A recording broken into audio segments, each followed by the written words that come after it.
আল্লাহ রাব্বুল আলামিন নবীজি সাল্লাল্লাহু আলাইহি সাল্লামকে বলছে, ও আমার হাবিব, কিয়ামতের ময়দান যখন হয়ে যাবে, কিয়ামতের ময়দান হওয়ার পরে আল্লাহ রাব্বুল আলামিন আপনাকে একটা মর্যাদা দান করবেন। ওই মর্যাদার নাম হচ্ছে মাকামে মাহমুদ। সুবহানাল্লাহ বলেন। আমার নবী সাল্লাল্লাহু আলাইহি সাল্লামের আগে উম্মতেরা দৌড়ায় দৌড়ায় সকল পয়গম্বরের কাছে দৌড়াদৌড়ি করবে। এক এক পয়গম্বর এক এক কারণে তাদেরকে বলবেন, আমি আল্লাহর সামনে আজকে মাথা উঁচু করতে পারবো না। এরপরে সর্বশেষ যখন আমার হাবিব মুহাম্মদুর রাসূলুল্লাহ সাল্লাল্লাহু আলাইহি সাল্লামের কাছে মানুষেরা আসবে, আল্লাহ নবী সাল্লাল্লাহু আলাইহি ওয়াসাল্লামের পরে আল্লাহর সামনে সিজদায় পড়ে যাবেন।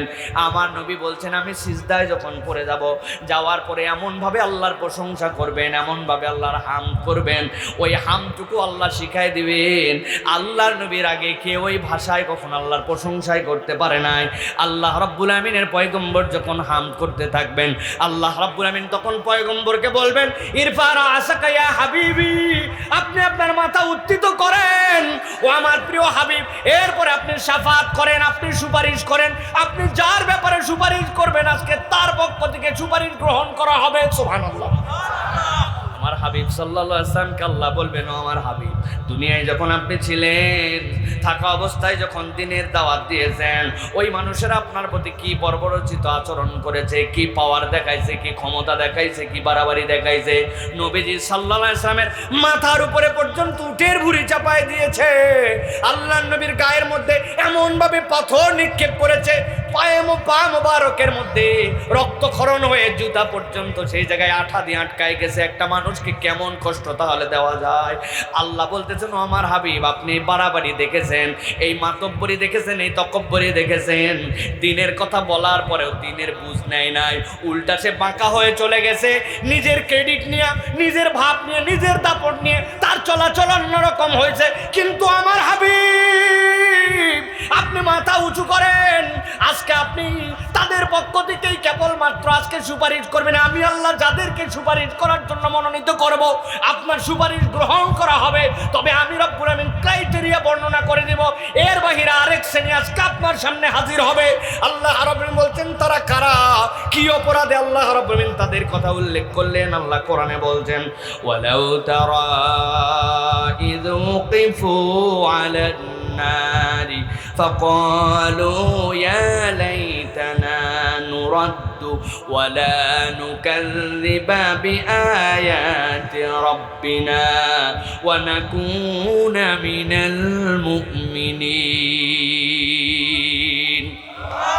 আল্লাহ রাব্বুল আমিন বলছেন, ও আমার হাবিব, আপনি ওই দিন দেখতে পাবেন এক শ্রেণীর লোক, সেই লোকগুলাকে আপনি দেখবেন জাহান্নামের সামনে এসে তাদেরকে হাজির করে দেওয়া হয়েছে। ওয়ালাউ তারা ইয উকিফু আলান নার, এই যে জাহান্নাম, জাহান্নাম পর্যন্ত তাদেরকে দাবড়ায় দাবড়ায় নিয়ে আসা হয়েছে। গুনগুন গুনগুন করতে করতে তারা চলে আসছে এই জায়গায়। আসার পরে জাহান্নামের সামনে হাজির, বিচার ফায়সালা সব হয়ে গেছে। আল্লাহ রাব্বুল আমিন এখন জাহান্নামের মধ্যে তাদেরকে নিক্ষেপ করবেন। ওই জাহান্নামের পাশে তারা একটুখানি দাঁড়ানোর সময় পাইছে। আল্লাহ বলছেন, দাঁড়ায় আল্লাহর কাছে বলতে শুরু করছে, ফাকালু ইয়া লাইতানা নুরাদ্দু ওয়ালা নুকাযযিবা বিআয়াতি রাব্বিনা ওয়া নাকুনা মিনাল মুমিনিন। ওই মানুষগুলো আল্লাহর কাছে দাঁড়ায় গেছে, তারাই বলতে শুরু করেছে, ও রব্বুল আলামিন, দুনিয়ার বুকে অনেক ফুটানি করছিলাম, অনেক মাতব্বরি করছিলাম, কিন্তু আজকে সব ফুটানি শেষ, সব মাতব্বরি শেষ। তুমি আমাদেরকে জাহান্নামের সামনে হাজির করে দিছো, দেখে ফেলছো এই যে জাহান্নাম, বিচার আমাদের হয়ে গেছে। আল্লাহ ফাকালু, সবগুলা মিলে একসাথে বলতে শুরু করবে, ইয়া লাইতানা, হায় আফসোস আমাদের, হায় আফসোস আমাদের, তো আফসোসের কোনো শেষ নাই। আল্লাহ বলতেছেন, কিসের আফসোস রে? আজকের দিনে সব তো ফায়সালা হয়ে গেছে, আবার আফসোস করিস কেন?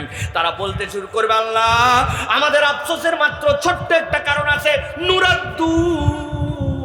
আল্লাহ আজকে তো সব দেখে ফেললাম, যদি একবার আমাদেরকে আরেকবার দুনিয়ায় ফেরত পাঠায় দিতেন।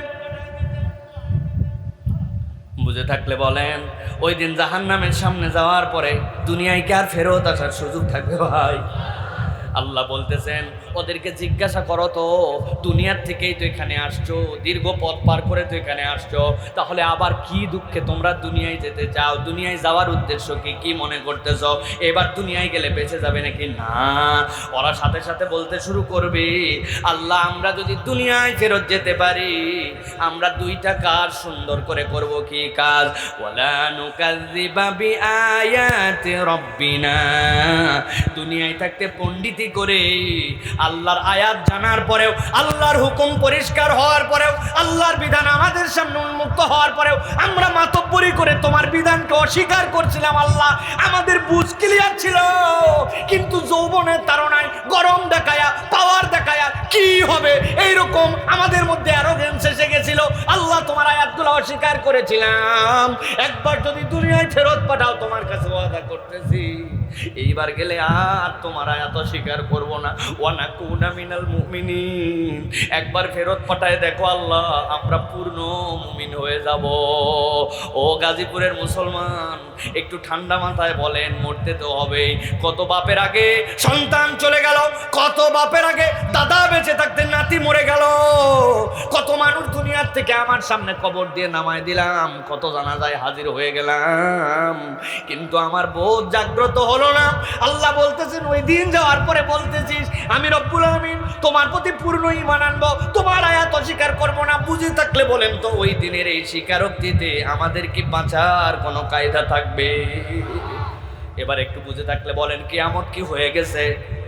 আল্লাহ কি কাদেরকে জাহান্নামের সামনে দাঁড় করাইছেন তার তালিকা কি দিয়ে দিয়েছেন?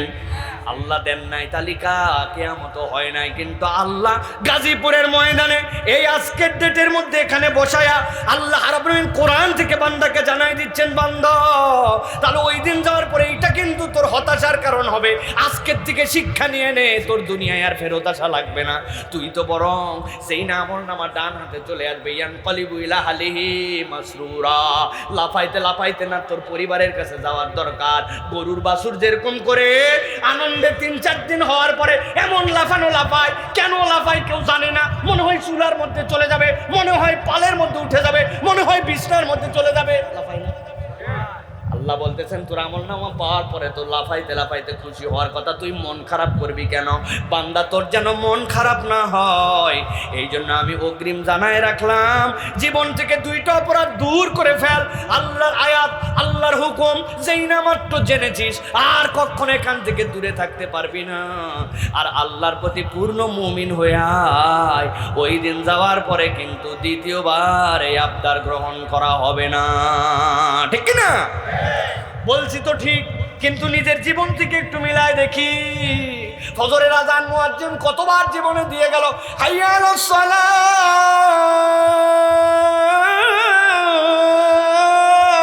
কল্যাণের দিকে আয়, কল্যাণের দিকে আয়, আস-সালাতু খায়রুম মিনান নাওম, ঘুমের থেকে নামাজ উত্তম রে, ঘুমের থেকে নামাজ উত্তম। কতবার শুনলাম, কোনোদিন শুনলামই না, আল্লাহর এই হুকুম পালনই করলাম না। জুম্মার নামাজে হাজির হয়ে গেলাম, আসর মাগরিব এশা পড়লাম না। আল্লাহ বলল মুখ দিয়ে মিথ্যা বলিস না, অনবরত মিথ্যা কথা বলে গেলাম। আল্লাহ বলছেন ওই দিন যাওয়ার পরে বলবি ওয়ালা নুকাযযিবা বিআয়াতি রাব্বিনা, আল্লাহ তোমার আয়াত অস্বীকার করব না। ওই দিন যাওয়ার পরে কাজ হবে না। জীবন বদল করতে হলে এখন থেকে জীবন বদল করা লাগবে, ঠিক না? আল্লাহ বলতেছেন ওই মানুষগুলা, নবী আপনি দেখবেন আল্লাহর কাছে এসে বলতে শুরু করছে, কি বলতে শুরু করছে? আল্লাহ কোরআনে বলতেছেন রাগ করে ওই বান্দাদের জন্য, রব্বানা বসারনা ওয়া সামি'না ফারজি'না না'মাল সালিহান ইন্না মুকিনুন।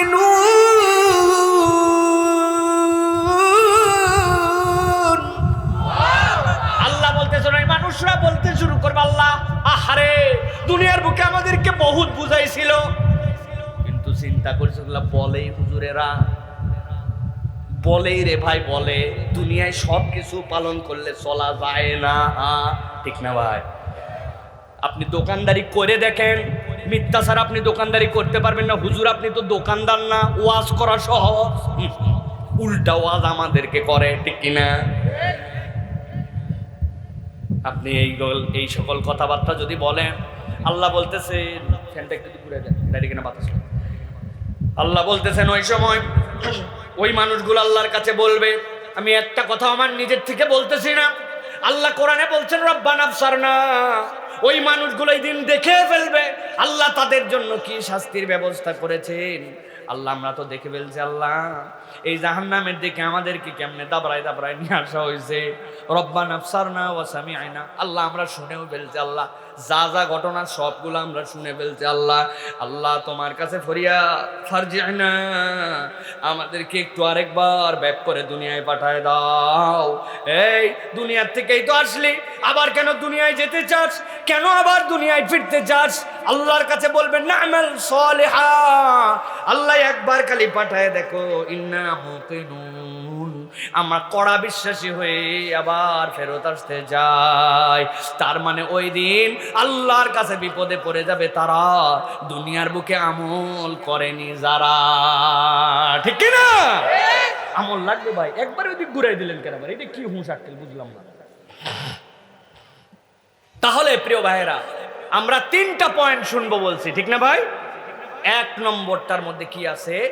1 নম্বরটার মধ্যে, ঠিক আছে, 1 নম্বরটার মধ্যে হচ্ছে আল্লাহ আজকে সব দেখে ফেলছি, আজকে আমরা পূর্ণ ইমানদার হয়ে যাব। আর আল্লাহ আমাদেরকে দুনিয়ায় ফেরত পাঠাও, আমরা দুনিয়ায় যাওয়ার পরে এবার একদম পাক্কা আমলদার হয়ে যাব। কিন্তু দুনিয়ায় ফেরত আসা যাবে। তাহলে আমলের জিন্দেগি গঠন করে দুনিয়া থেকেই যাওয়া লাগবে, ঠিক কিনা ভাই? তাহলে আমাদেরকে সিদ্ধান্ত নিতে হবে, যদি কিয়ামত সত্য বলেছি, ওই দিন বিচার ফায়সালা সত্য, তাহলে আমি আমার নিজের জীবনে একটু অবজারভেশনে নিয়ে আসি যে আমার কি আমল আছে আর কি আমল নাই। আমি কেমন ইমানদার হয়ে এতদিন জীবন কাটালাম, আমার জীবনের অনেক তরাক্কি দেখলাম। আহারে, বয়স বাড়তে বাড়তে মানুষের 40-এর নিচ পর্যন্ত বাড়ায়, কমায় কমায় বলে বয়স, আর 40 পার হলে মানুষ বাড়ায় বলে। মুরব্বীর বয়স কত ও ঠিকঠাক মতো বলে না, কই যুদ্ধের 10-12 বছর আগে যুদ্ধের সময় ছোট ছিলাম, উল্টো পাল্টা কথা। আপনার বয়স কর না কেন? মানে বুঝাতে চাই আমি একটু বয়স বেশি, ঠিক না ভাই? আর এর আগ পর্যন্ত মানুষ কমাতে চায়, শুধু বয়স কমাতে চায়, এটা ফিতরাত মানুষের। তাহলে বয়স তো অনেক বাড়লো ভাই, তুমি একটু তাকায় দেখো। এসএসসি পাস করে ফেলছো, এইচএসসি পাস করে ফেলছো, অথবা আগে গ্রামে ছিলে, শহরে চলে আসছি, আমরা সকলে বড় হয়েছি, বয়স তো অনেক বাড়ছে। কিন্তু আমলের জীবন যদি হিসাব মিলাই, ওই ছোটবেলায় মক্তবে নুরানিতে যে কয়টা সূরা, আমার 40 বছর বয়সে ও কয়টা সূরা। আমি এত বড় হওয়ার পরেও ওই সময় যে আমল, আমার এখন পর্যন্ত ওই আমল। আরো আমল কিছু কমছে, আগে আমল ছিল, এখন আমল আরো বাদ দিছে, ঠিক না ভাই? তাহলে না আমাল সালিহানিন না মুকিনুন, আল্লাহর কাছে ফেরত যেতে চাবো আমার আমল নাই জন্য। তাহলে সব কিছুর সাথে আমাকে এটা টার্গেট করতে হবে, আমার আমল বাড়তেছে কিনা, এটা আমি হুজুরকেও চিন্তা করা লাগবে। মসজিদে একবারে কাটায় কাটায় ঘড়ি দেখে 1 সেকেন্ড এদিক ওদিক না করে আমি মসজিদে ঢুকতেছি, অথচ জীবনে একবার তাহিয়াতুল ওযু 2 রাকাত সালাত আদায় করলাম না। হযরত রাসূলুল্লাহ সাল্লাল্লাহু আলাইহি ওয়াসাল্লাম মেরাজের রাত্রিতে আসমান থেকে ফেরত আসছেন, আসার পরে জিবরাইল আমিনকে যখন তাকে জান্নাত জাহান্নাম ঘুরাই দেখানোর পরে, যখন জিবরাইল আমিন যখন দুনিয়াতে আবার নিয়ে আল্লাহ নবী সাল্লাল্লাহু আলাইহি ওয়াসাল্লামকে রেখে গেছেন, যাওয়ার পর আল্লাহ নবী বেলাল রাদিয়াল্লাহু তাআলাকে জিজ্ঞাসা করেছেন, বেলাল কি আমল তুমি করো যে এই কারণে আমি জান্নাতে তোমার পায়ের শব্দ শুনছি? বেলাল রাদিয়াল্লাহু তাআলা তো ঘাবড়াই গেছে, আল্লাহ নবী যা বলে আমি তাই করি, যা নিষেধ করি সেখান থেকে দূরে থেকে আমি কি আমল করব আল্লাহ নবীর বলার বাইরে? না না বেলাল বলো, কিছু একটা করো তুমি। বলে ইয়া রাসূলুল্লাহ, আমি যখন অজু করি, অজু করার পর চিন্তা করলাম আল্লাহ আমাকে এত বড় একটা সুযোগ দিলেন অজু বানানোর, তা আমি অজুর পরেই ফুরসত থাকলে 2 রাকাত নামাজ পড়ে ফেলি ইয়া রাসূলুল্লাহ। আল্লাহ নবী বলেন, আল্লাহ তোমার এই আমলকে এত পছন্দ করেন যে দুনিয়ায় বেলাল আছে আর তার পায়ের করমের শব্দ কেমন হবে আল্লাহ জান্নাতে আমাকে শোনায় দিয়েছেন। সুবহানাল্লাহ। আমি কত অজু করলাম জীবনে, কত ব্যস্ততা আমার, কিন্তু 2 রাকাত ওযুর নামাজ পড়লাম না। কত মসজিদে ঢুকলাম, ঢুকার পরে মোবাইল টিপতে টিপতে মসজিদের মধ্যেও সময় পার করে দিলাম। মসজিদে যাই বসে গেলাম, 2 মিনিট আছে ঘড়ির দিকে তাকায় অপেক্ষা করলাম, কিন্তু আমি তাহিয়াতুল মসজিদের 2 রাকাত সালাত আদায় করলাম না। মসজিদে বসার আগে 2 রাকাত সালাত আদায় করা, প্রত্যেক দিন কিছু ওজিফা বাড়ানো, প্রত্যেক দিন কিছু জিকির আজকার করা, প্রত্যেক দিন কিছু কোরআন তেলাওয়াত করা, মাঝে মাঝে গভীর রাত্রে উঠে তাহাজ্জুদের প্র্যাকটিস করা, সুন্নত আমলগুলা না ছাড়া আল্লাহ নবীর প্রতি কিছু কিছু দরুদ শরীফ পাঠ করা। মানে আমাকে তো বুঝাতে হবে যে আল্লাহ আমার বয়স বাড়ছে, টাকা বাড়ছে, অপোজিশন বাড়ছে, আগে ভাড়া বাড়িতে থাকতাম নিজের বাড়ি হয়েছে, আগে সন্তান সন্ততি ছিল না এখন হয়েছে, আমার তো সব বাড়লো কিন্তু আমার আমল বাড়লো কিনা?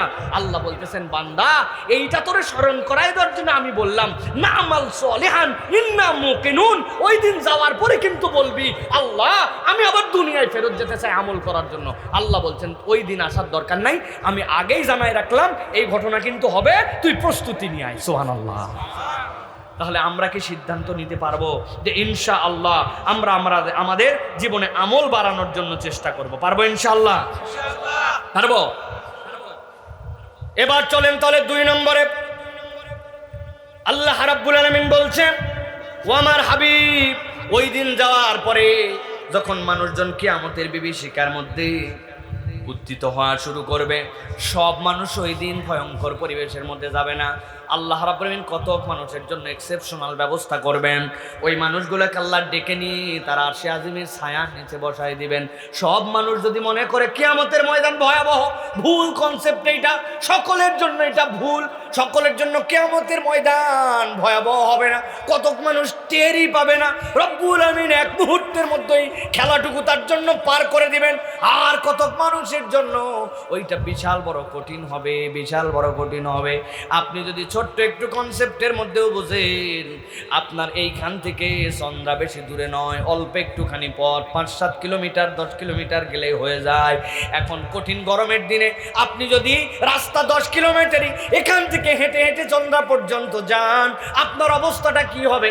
আরেকজন যদি একটা সুন্দর কারের মধ্যে এসি করা করে ছেড়ে দিয়ে ওই পর্যন্ত রাস্তায় কোনো যানজট নাই যায়, এখন ওইখানে যাওয়ার পরে 2 ব্যক্তিকেই যদি বলা হয়, আর কারের ভিতরে যেই লোক আছে সে বলতেছে ভাই এটা কোনো রাস্তাই না, খালি উঠলাম আর নামলাম, বিরক্ত লেগে গেল, আর একটু দূরে গেলে ভাল লাগতো।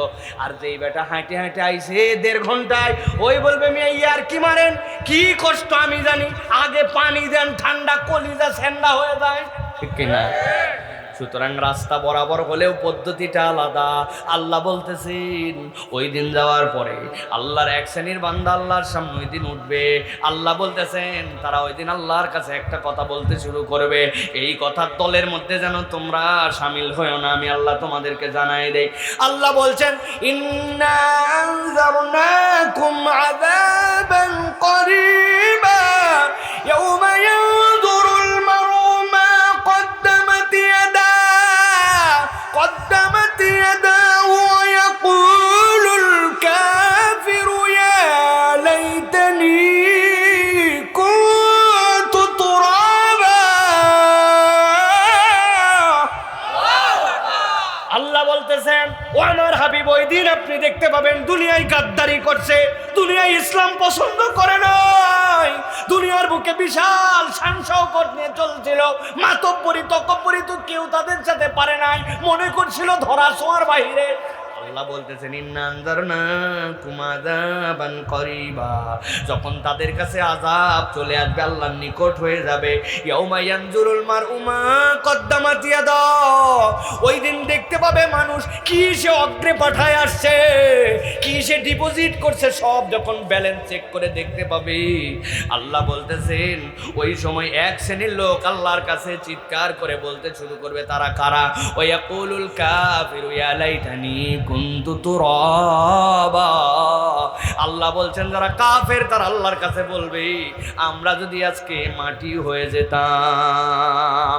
নবীজি সাল্লাল্লাহু আলাইহি ওয়াসাল্লাম বলছেন এত কিছু থাকতে তারা মাটি হতে যাবে কেন? জিজ্ঞাসা আছে না ভাই, কেন মাটি হতে যাবে? হাদিসের মধ্যে আসছে, মুসনাদ আহমদের হাদিসের মধ্যে আল্লাহ নবী বলছেন সব মানুষকে আল্লাহ যখন ইয়াউমা ইয়াবআসু, আল্লাহ যখন আবার উত্থিত করবেন, সব মানুষ সব সৃষ্টিকুল আল্লাহর সামনে হাজির হয়ে যাবে, জন্মদিনের পোশাক পরে হাজির হয়ে যাবে, কারো গায়ে কোনো ড্রেস থাকবে না। ওই যে ছোট্টবেলায় যেরকম করে উঠেছিল আল্লাহ এরকম করে সবাইরে হাজির করবেন, সব প্রাণী হাজির।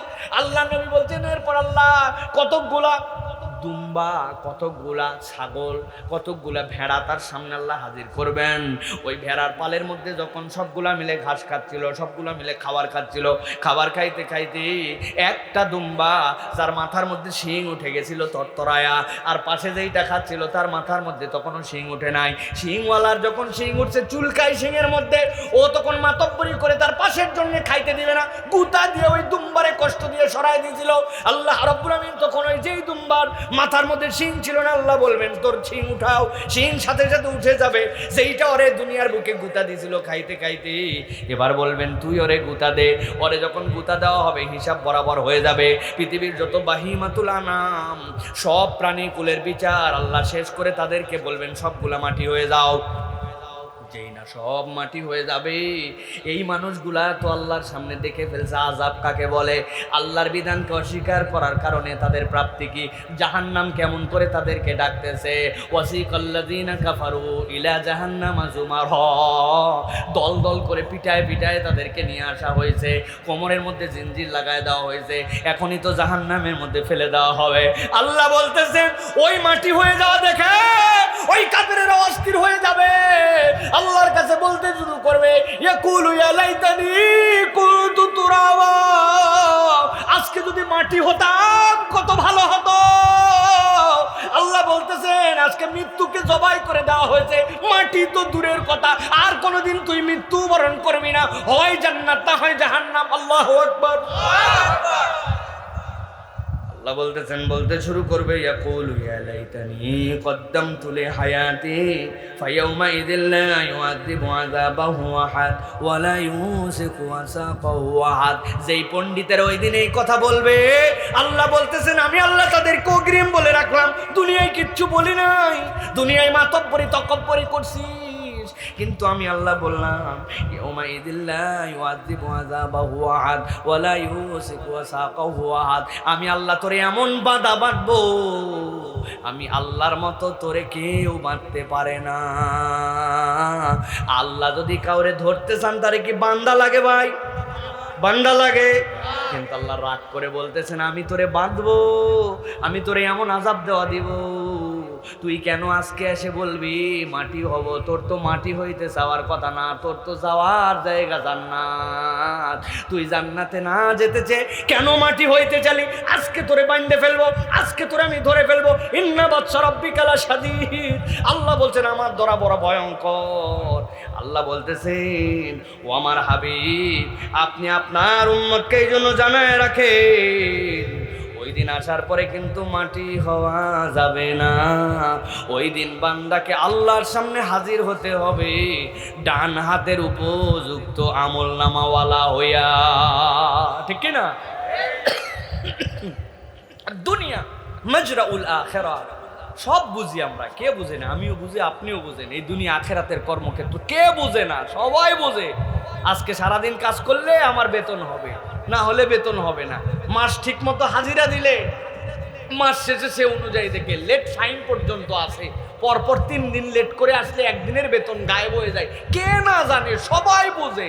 ঠিকঠাক মতো দোকানে না আসলে মালিক তারে বাদ দিয়ে দিবে, সবাই বোঝে।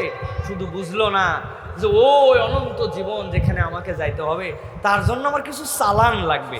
আল্লাহ কঠিন কোনো চালানও দেন নাই আপনার জন্য যে খাওয়া বাদ দে, নাওয়া বাদ দে, প্রত্যেক দিন রোজা রাখ, প্রতি রাত নামাজ পড়। আল্লাহ বলেন নাই।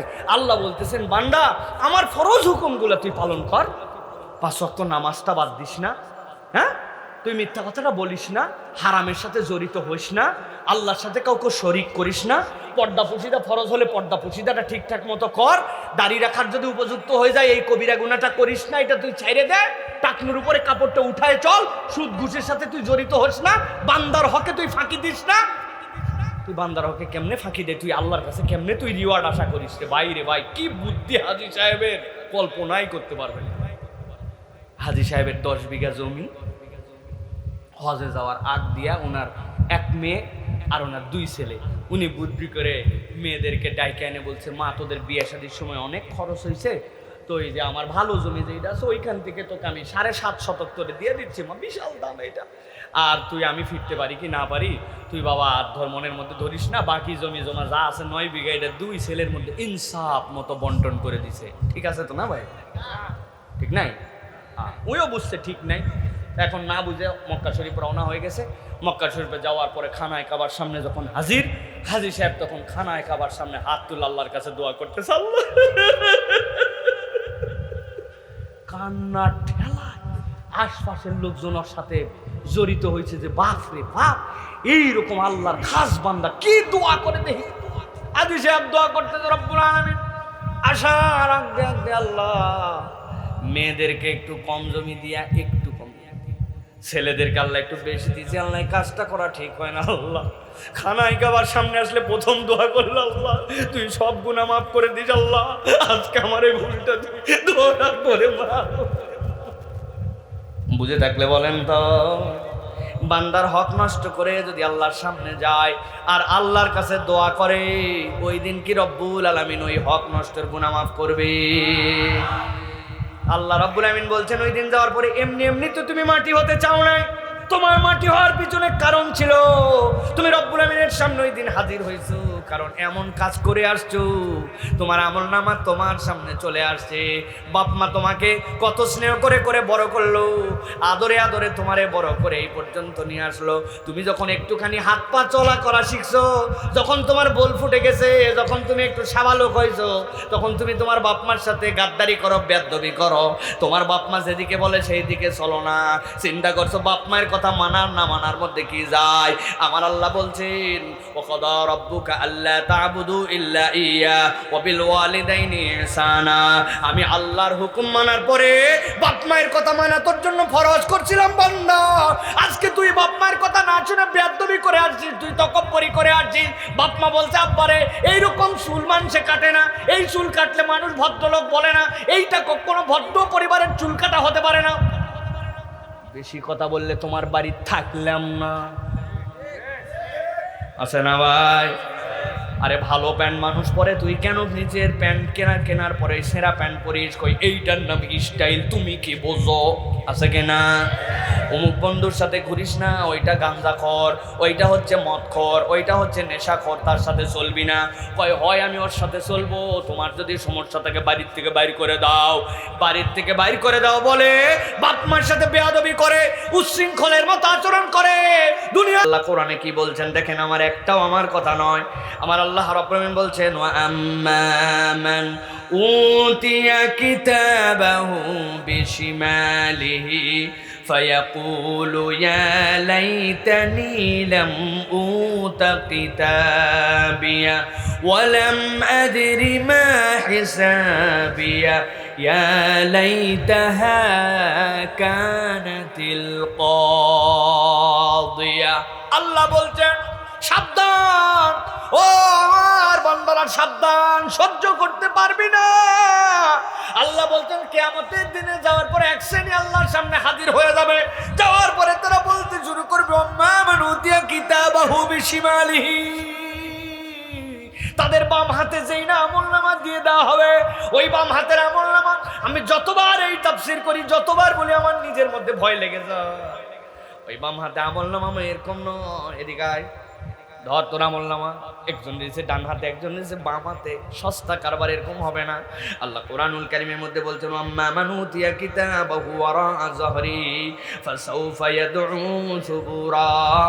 ওই বান্দাকে ডাক দেওয়া হবে, ডাক দেওয়া দেখে ওই বান্দা ভয় পেয়ে যাবে। আল্লাহ নবী বলছেন, ওই ডাক দেওয়া দেখে কেন ভয় পাবে জানো নাকি? আল্লাহ নবী দোয়া করছেন, আল্লাহুম্মা হাসিবনি হিসাবান ইয়াসীরা।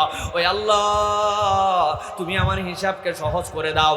আল্লাহ যদি কিয়ামতের ময়দানে কাউকে একবার বলেন হিসাব দে বান্দা, ওই বান্দা ফেঁসে যাবে, হিসাব আর সে দিতে পারবে না। ওইটার মানেই তার ধরা খেয়ে যাওয়া।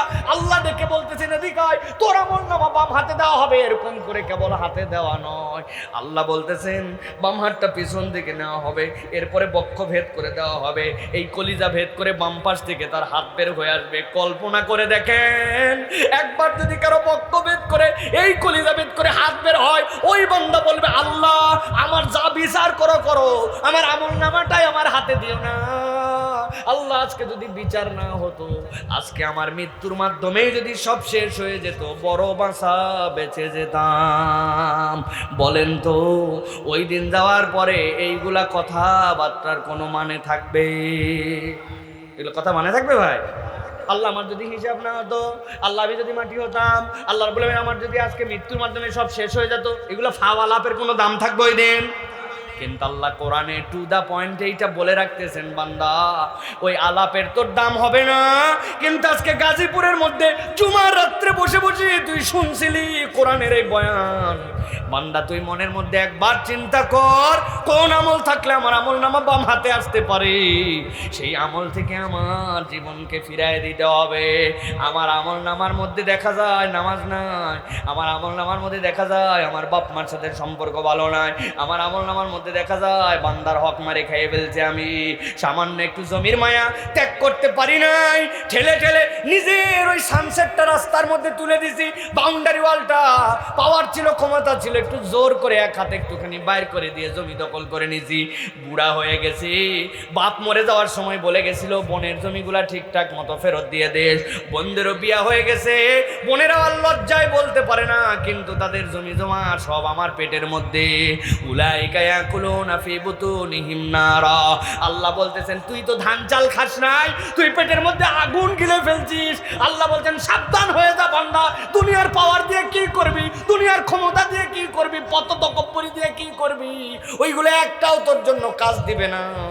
ওই দিন যাওয়ার পরে যেন বাম হাতে আমল নামা না আসে, এই জন্য ডান হাতে আমল নামার প্রস্তুতি নে, ঠিক কিনা?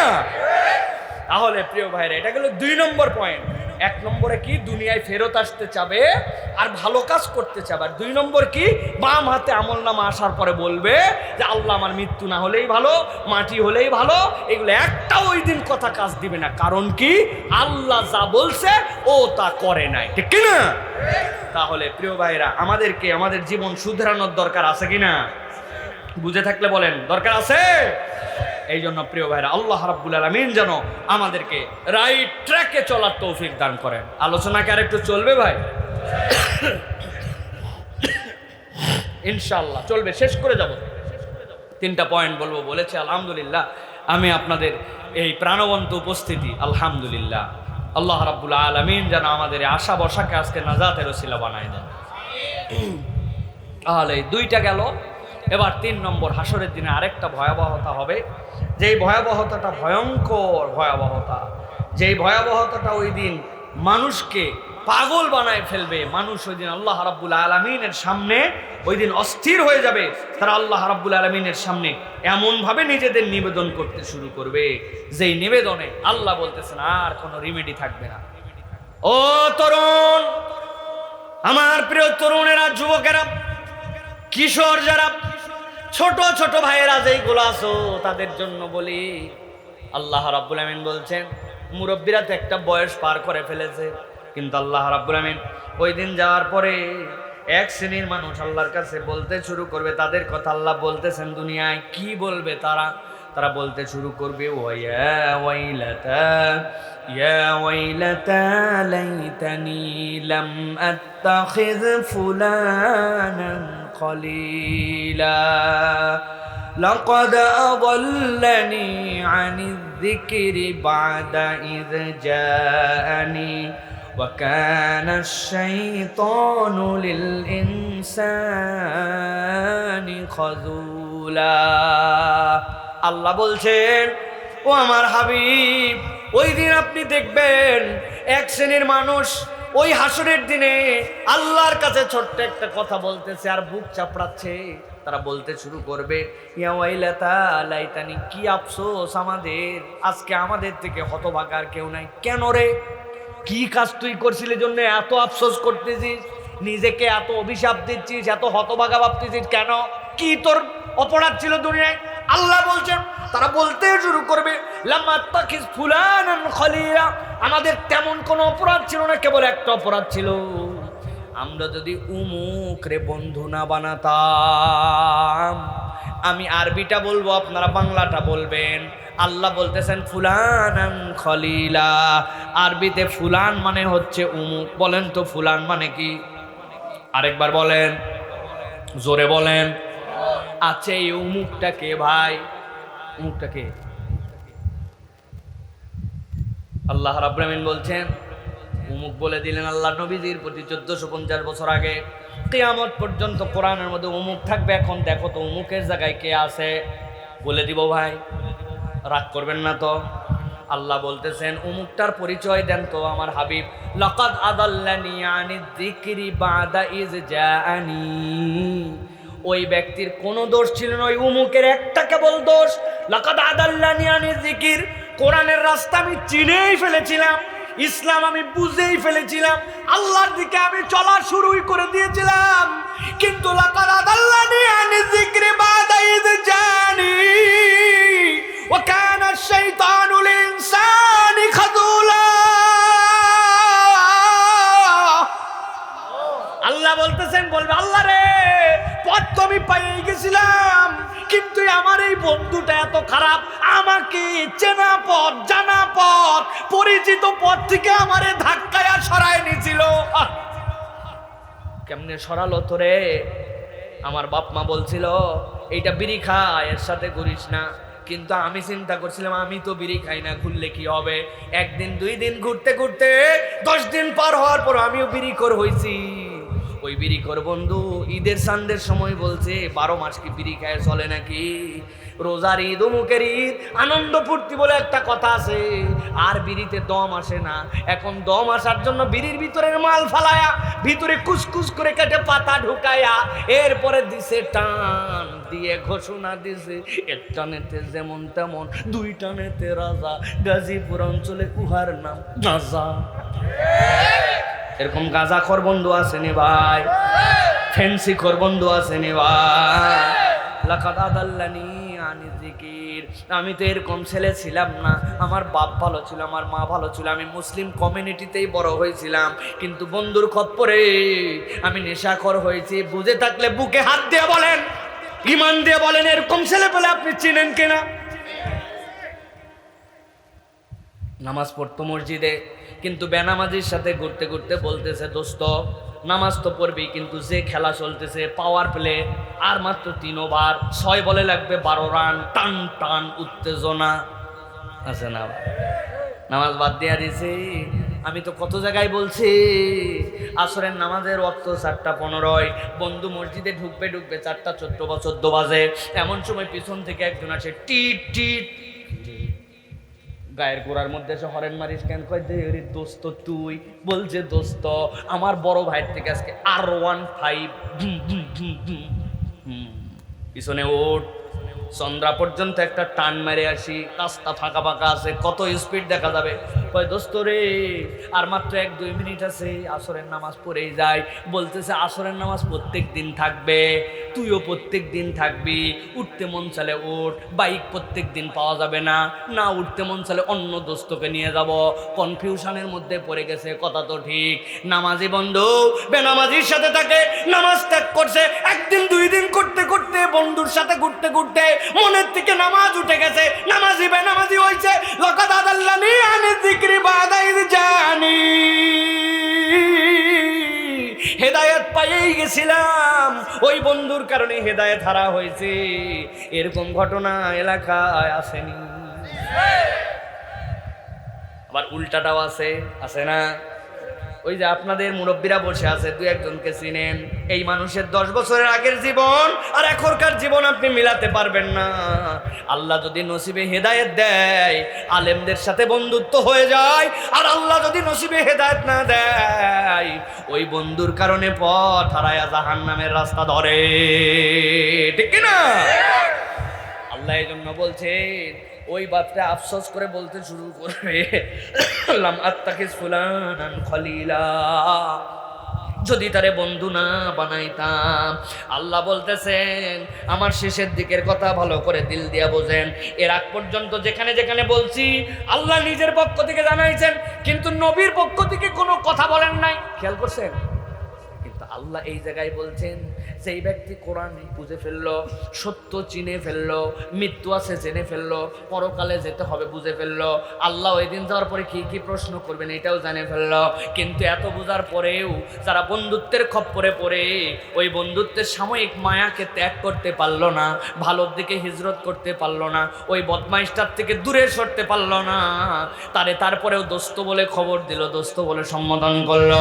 আল্লাহ নবী বলছেন, ও রব্বুল আলামিন আপনি তো জানাইছেন, এবার আল্লাহ নবী বলবেন আমি আরেকটু বিচার আপনার কাছে দিতে চাই। কি বিচার দিতে চান? আল্লাহ নবীর কথা আল্লাহ বলতেছেন, ও ক্বালার রাসূলু ইয়া রাব্বি ইন্না কওমি ইত্তাখাযু হাযাল কুরআনা মাহজুরা।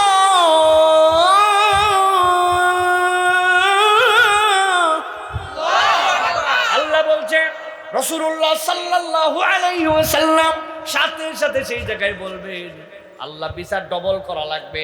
এদের কাছে কোরআন আসছিল, কিন্তু কোরআন আসার পরে এই মানুষগুলা কোরআনকে খেল তামাশা বানাইছিল। শনিবার শুক্রবার সকালে যেয়ে চায়ের দোকানে বসে বলছে গতকালকে হিলফুল ফুজুল একটা মাহফিল করছে, বক্তা একটা আনছিল ফাটাফাটি, ঠিক না? একজন বলছে ভাই মাহফিলে তো আমি থাকতে পারি নাই ভাই, কি ওয়াজ করলো কি ফাটালো, বলছে তা বলতে পারবো না কিন্তু ফাটাইছে। এরকম ওয়াজ হয় কিনা? আল্লাহ নবী বলতেছেন ওই মানুষের ব্যাপারে আল্লাহ নবী অভিযোগ দিবেন, ইত্তাখাযু হাযাল কুরআনা মাহজুরা। ওরা এই কোরআনকে খেল তামাশা মনে করছিল, শুননেওয়ালা শুনে গেল, বলনেওয়ালা বলে গেল। বিষয়টা এরকম নয়। এই জন্য জীবন পরিবর্তনের জন্য আল্লাহ রাব্বুল আলামিন বলতেছেন ওই দিন যাওয়ার পরে আফসোস যেন না করতে হয়, বরং তোর আশাবাদ তো ভিন্ন রকম হবে। নচেত আল্লাহর কাছে বলবে ইয়া লাইতানি কুনতু মাহুম ফাআফুযা ফাওজান আযীমা। আমরা যদি তাদের সাথে থাকতাম আমরা তো আজকে সফল কাম হয়ে যেতাম। আমরা যদি নবীর পক্ষ নিতাম, আমরা যদি নবীওয়ালাদের সাথে হতাম, তাইলে তো আমরা সফল হয়ে যেতাম। কিন্তু নবীওয়ালার সাথী হয় না, আল্লাহওয়ালাকে ভালোবাসে নাই, কোরআনের পক্ষে থাকে না, ওই দিন যাওয়ার পরে বিপদ হয়ে যাবে। এই জন্য জেনে বুঝে কোনো খারাপ বন্ধু গ্রহণ করা যাবে না। আলমারু আলা দীনি খালিলি, বান্দা তার বন্ধুর রঙে নিজেকে দেখতে পায়। এই জন্য বন্ধুত্ব বড় গুরুত্বপূর্ণ, ঠিক কিনা? মুরব্বীরা অবশ্যই দিক দিয়ে বিরাট বাসা বেঁচে গেছে। মুরব্বীদেরকে খালি জিজ্ঞাসা করবেন, ওরা মোটা গলায় বলবে না আর দুনিয়ায় ভালো মানুষ না, কার সাথে মিশবি বাবা, ভালো মানুষ না আগে ছিল, বলে না। আমার কথা মুরব্বী, আপনি এই সকল চাপাবাজি গপ্প করতে দূর আগে ছিল বললে হবে। আপনি একটু ভালো হলে সমস্যা কোথায়? তাহলেই তো আমি আপনারে খুঁজে পাই। নিজে ভালো হবে না কিন্তু খালি ডায়লগ দিয়ে ভালো মানুষ না, না বাবা দুনিয়াটা শেষ, হ্যাঁ পান খিলাল মারতেছে আর এই গল্প মারতেছে, ঠিক কিনা? না মুরব্বী না, আপনি ভালো মানুষ হন, আপনি আইকনিক হন, আপনি তরুণদের কাছে প্রিয় হয়ে যান। তারা যেন আপনারা দেখলে দূরে সরে না যায়, তারা যেন বুঝে এই দাদু, এই নানু, এই বড়াব্বাই, চাচা, এই বড় ভাই সে আমার কল্যাণকামী, সে ফ্রেন্ডলি, সে আমার কাছে কঠিন করে কিছু চাপাই দেয় না, তার আন্তরিকতাটা আমার কাছে ভালো লাগে। এইরকম ভাবে সে যেন আপনারে দেখে তো মুসল্লি আসা বন্ধ করছে, বাচ্চা কাচ্চা তো ভয়ে আপনারা দেখে মসজিদে ঢোকে না, কারণ আপনি যেই চেঁচাচেঁতি করেন, যেরকম গরম আপনি মানেন, আপনার গরমের ঠেলায় তো বাচ্চা কাচ্চা চিন্তা করছে ও গেলেই যদি আমরা একটুখানি দৌড়াদৌড়ি করে এমন বকা বক করতে ভালো, মসজিদে না যাওয়াই ভালো। আপনিও চিন্তা করছেন, আল্লাহ নিজে বাঁচাইছে, ঝামেলাগুলা নাই। এই ঝামেলা যদি আপনার মসজিদে না থাকে, পরবর্তী প্রজন্মে আপনার নামাজ পড়ার মুসল্লি খুঁজে পাবেন না। আমি অনেক সময় বলি মুরব্বী, কেউ একজন ডায়াবেটিসের রোগী না থাকলে একটু একটা চকলেট বাইর করে আমারে দেন তো। পকেটতে দেখি মুরব্বীরা চাচারা যাদের বয়স 50-এর উপরে একটা চকলেট দেন আমারে, পারবেন দিতে? কেন আপনার পকেটে চকলেট নাই কেন বাবা, কি সমস্যা? ডায়াবেটিস নাই মানে চকলেটও নাই? আপনার মসজিদে যে বাচ্চাটা নামাজ পড়তে আসছে, পরে পকেট থেকে বাইর করে চকলেট, দাদু তুই নামাজ পড়তে আসছিস, মাশাআল্লাহ ধর একটা চকলেট নেই। কথা যদি বলে তাহলে ডাইকে বলছেন, দাদু আগামীর থেকে কিন্তু কথা বলবি না, তুই নামাজে আসছিস, আমার জানটা ভরে গেছে, ডবল চকলেট তোর, কিন্তু কথা বলবি না। ও চিন্তা করবে সুবহানাল্লাহ, আমার এরকম আন্তরিকতা দেয়, প্রত্যেক ওয়াক্তে যদি চকলেট দেন তো মজা পাবে না। 5 দিন পরে 3 দিন পরে একটা 5 টাকার কয়েন বের করে দিয়েছেন, দিয়ে বলছেন ধর যা আইসক্রিম খাবি, যা মন চাই তা খাবি, প্রত্যেকদিন চকলেট খাওয়া যাবে না, নামাজ বাদ দেওয়া যাবে না। দাদু ফজরে আসিস না কেন? ফজরে আসলে কিন্তু দেখবি একদিন 10 টাকা দামের আইসক্রিম খাওয়াবো। আপনার সপ্তাহে বিনিয়োগ 20-30 টাকা। আপনি একদিন হঠাৎ করে মসজিদের থেকে আজানের ডিক্লারের পরে হয়েছে আপনার নামের ডিক্লার, অমুক মুরব্বীটা দুনিয়ার থেকে চলে গেছে, অমুকের বাপ, অমুকে আর নাই, তার জানাজা বাদ আসর। দুনিয়ায় কেউ আপনার জন্য দোয়া করার নাই, কিন্তু যেই পোলাটার পিছনে 20 টাকা বিনিয়োগ করছিলেন, চকলেট খাওয়াইছিলেন, মিষ্টি মিষ্টি হাসতেন যার সাথে, ও যতদিন পর্যন্ত সিজদা দিবে ততদিন পর্যন্ত আপনার জন্য দোয়া করা লাগবে না, অটোমেটিক আপনার আমল নামা আল্লাহ সিজদায় ভরায় দিবে। আপনি খালি চেতেন, বাচ্চার উপর চেতেন, যুবকদের উপর চেতেন, আর খালি বলেন সব খারাপ হয়ে গেল। ভালো বানাবে কে? ভালো তো আমাদেরকে বানাতে হবে, ঠিক কিনা? এই জন্য প্রিয় ভাইয়েরা, আমাদেরকে আল্লাহ রাব্বুল আলামিনের দিকে নিবেদিত হতে হবে, আল্লাহ রাব্বুল আলামিনের দিকে আমাদেরকে ফিরতে হবে, আল্লাহ রাব্বুল আলামিনের কাছে আমাদেরকে শেষ সমর্পণ নিজেদের কাছে করতে হবে। যদি না করি তাহলে আমার আজকের শেষ কথা, ওই দিন যাওয়ার পরে কিন্তু আল্লাহ রাব্বুল আলামিনের কাছে আমরা বিপদে পড়ে যাব। আল্লাহ রাব্বুল আলামিন বলছেন, নবী আপনি জানায় রাখেন, وَيَوْمَ يَعَضُّ الظَّالِمُ عَلَى يَدَيْهِ يَقُولُ يَا لَيْتَنِي اتَّخَذْتُ مَعَ الرَّسُولِ سَبِيلًا। হাসি তামাশার বিষয় নয়।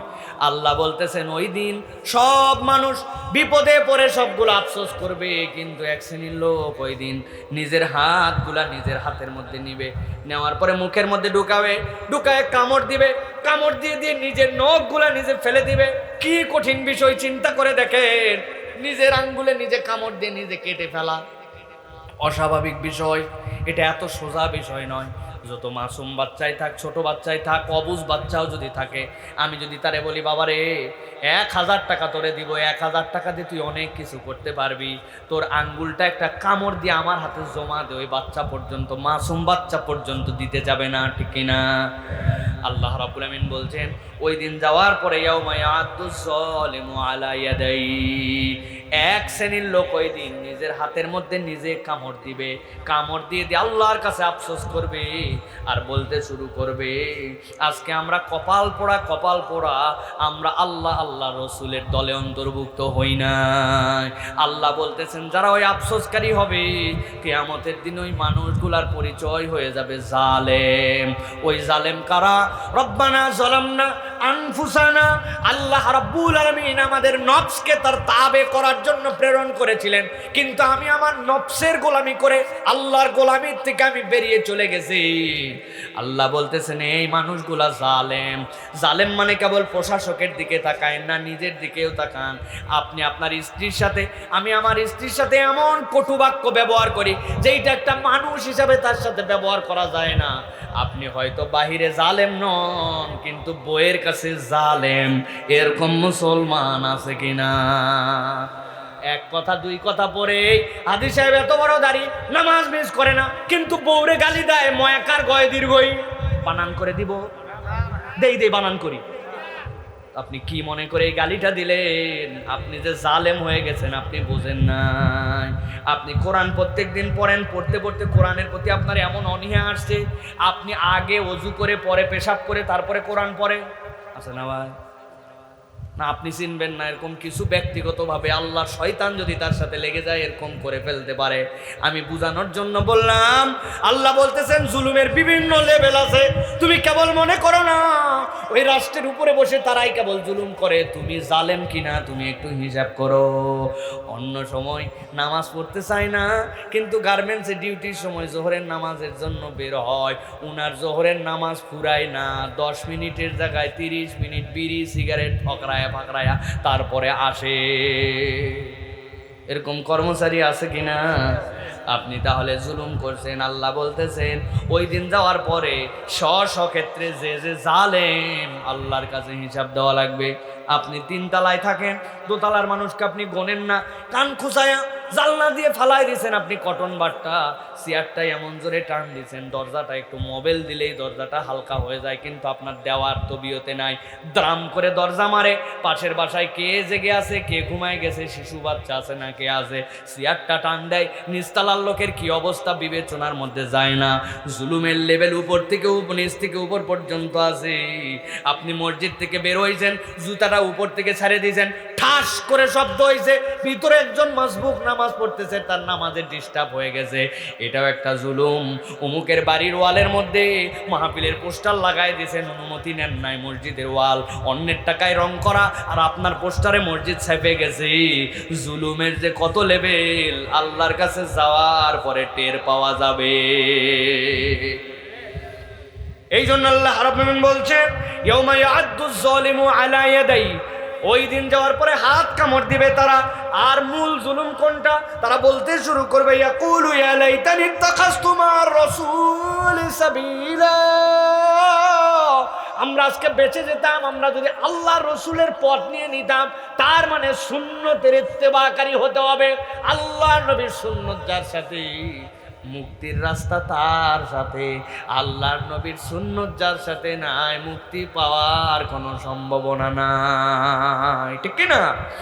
তাহলে প্রিয় ভাইরা, আজকে যে আলোচনা আমরা শুনলাম দীর্ঘ সময় ধরে, এত সময় ধরে আমি বলবো আমিও বুঝি নাই, কিন্তু আপনাদের মহব্বতের কারণে অনেক কথা হলো। আমি আপনাদের কাছে আবারও প্রাইম যে কথা সেটা বুঝাতে চাই, সেটি হচ্ছে প্রিয় ভাইরা, কিয়ামত হয় না, ঠিক না ভাই? কারা কারা ওই দিন ধরা খাবে তাও জানি না, কিন্তু আল্লাহ ওই দিন জানাই দিচ্ছেন, তুমি এই দুনিয়ায় আসতে চাবা, আসতে পারবা না। এসে তুমি আমল করতে চাবো, ওই আমলটা দুনিয়ার থেকে করে যাও। ওই দিন যাওয়ার পরে আল্লাহ রাব্বুল আলামিনের সামনে তুমি বলবা যে রব্বুল আলামিন, আমি আজকে বাম হাতে আমল নামা চাই না, মাটি হয়ে যেতে চাই, হ্যান হতে চাই। হবে না, তুমি মাটি হতে চাও না চাও এগুলো আল্লাহর কাছে ধর্তব্যের মধ্যে। ওই দিন তোমার ডান হাতে আমল নেওয়ার মতো প্রস্তুতি নিয়ে আসতে হবে। আর এমন সঙ্গ, এমন মানুষ, এমন আচরণ করা যাবে না যেইটার কারণে আমার পরকাল ধ্বংস হয়ে যায়। একটু হিসাব কিতাব করে চলার জন্য আল্লাহ রাব্বুল আলামিন কিয়ামতের এই চিত্র আমাদের সামনে তুলে ধরেছেন। আল্লাহ যেন আমাদের সকলকে জেনে বুঝে আমল করে আল্লাহ রাব্বুল আলামিন উপযুক্ত হিসাবে নিজেদের জীবন গঠন করে যাওয়ার তৌফিক দান করেন। রাজি আছি তো আমরা ইনশাআল্লাহ? একটু হাত দুটো আল্লাহকে দেখেন, আমাকে নয়। রাজি আছি তো ইনশাআল্লাহ? আল্লাহুম্মা আমিন। আল্লাহ আমাদের সকলকে কবুল করবেন, আল্লাহুম্মা আমিন। আল্লাহ আমাদের আজকের আশা বসাকে কবুল করেন, আল্লাহুম্মা আমিন।